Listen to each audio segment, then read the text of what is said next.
North Central and Jefferson Davis Parish in southwestern Louisiana, southwestern Evangeline Parish in central Louisiana, eastern Beauregard Parish in southwestern Louisiana, southeastern Vernon Parish in west central Louisiana, Alton Parish in southwestern Louisiana, until 9:45 p.m. Central Daylight Time. At 9:04 p.m. Central Daylight Time, severe thunderstorms were located along a line extending from Sugartown to Dry Creek to near Longville, moving east at 30 miles per hour. Hazard, 60 miles per hour wind gusts and nickel-size hail. Source, radar indicated. Impact, expects damage to roofs, siding, and trees.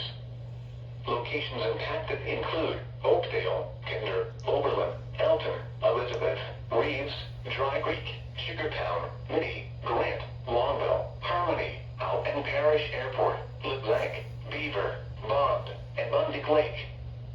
For your protection, move to an interior room on the lowest floor of the building.